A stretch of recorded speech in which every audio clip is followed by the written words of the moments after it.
Hey, what is up guys, and welcome back to the channel. So this is my brand new series, and as promised, it's arrived. This is my liveries of the week, where I find 5 liveries each week. Give the creators some credit that they deserve, because I feel like some people go really underappreciated for the hours of work they put into just one single livery. And just kind of promote what's around in the Gran Turismo 7 community. So this is going to be episode number 1. Expect this weekly. I'm unsure on what day it'll drop. So I'm not even going to attempt to pronounce this user's name because I'll just butcher it, but this guy here has made one of my favourite liveries, and one that you've kind of seen on the channel for quite a while now, or at least a good few weeks. This is the Group 4 Nissan GTR, and as you know, and as you can probably tell, it's essentially got GT7 cover art as basically like an art car, really. I think it's absolutely stunning. There's quite a few cars with this design. However, when I'm running Group 4 races, it's quite often I'll use the GTR. So it really comes in as an absolute standout, stunning livery, which, like I said, I run quite often. And just the way this looks. I also have a Tomahawk with this design that hasn't appeared on the channel since, I believe, the 600 pp Tomahawk was around. But yeah, an absolute stunning design, and I'm glad to see this design kind of be used on quite a few different cars in the game, and I think it always stands out and just kind of makes your car appear a lot more bold and brighter on the grid. So yep, stunning work for this one. Up next, it's user Chris12. Honestly, this, I must say, is another one that has appeared on the channel in a money grinding video, and it's probably my favourite ever livery for this car. This is the Toyota Hypercar, which we got in update 1.15, I want to say, and it is genuinely just absolutely stunning. It kind of looks like I guess, more privateer Le Mans team that could be running this livery. Definitely a massive standout on the grid, and for me, it looks better than the original we have on it. I mean, the Toyota colours, yes, they're kind of iconic at this point.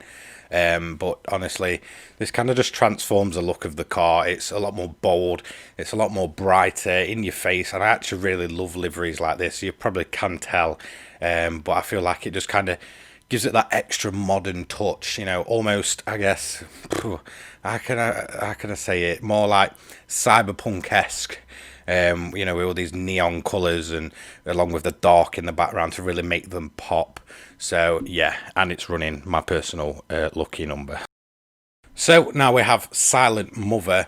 This is honestly an absolute stunning livery, and at first I was kind of unsure on it, but over time it's really grown on me, and as you can see, it's actually going to be the car for his cover photo. So this is the Porsche Group C car, an absolute classic, all-time classic, real, world sports car, that is just absolutely stunning in its original livery. However, for me, this kind of gives it a bit of a modern vibe with it, the wheels it's running here, the chrome, and then obviously you've got the kind of classic Hugo Boss blacked out livery. I think it just looks really mean, really aggressive, and yeah, definitely an absolute standout and stunning car.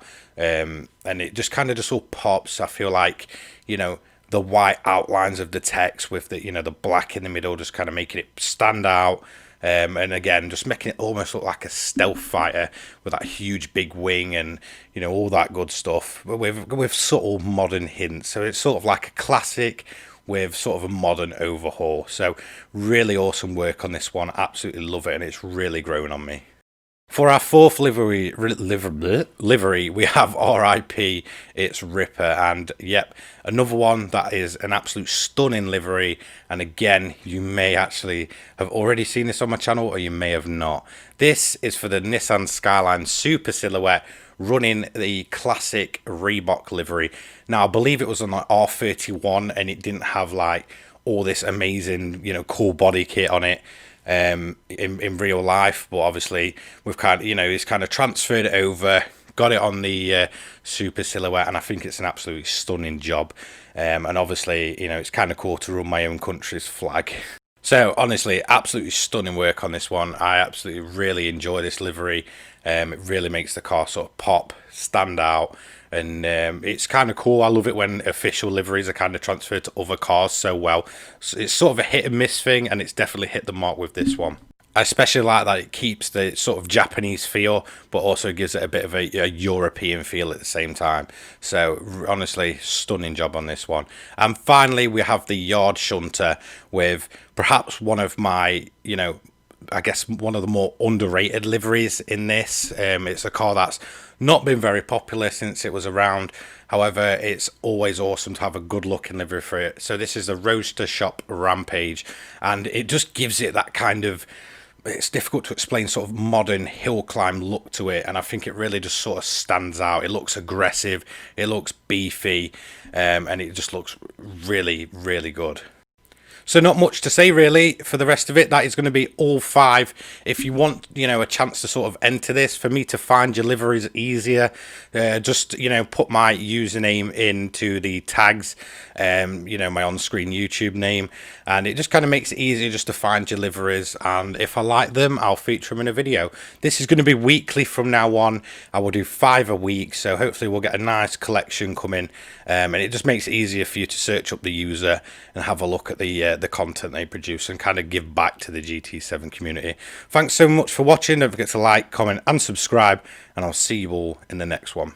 Peace.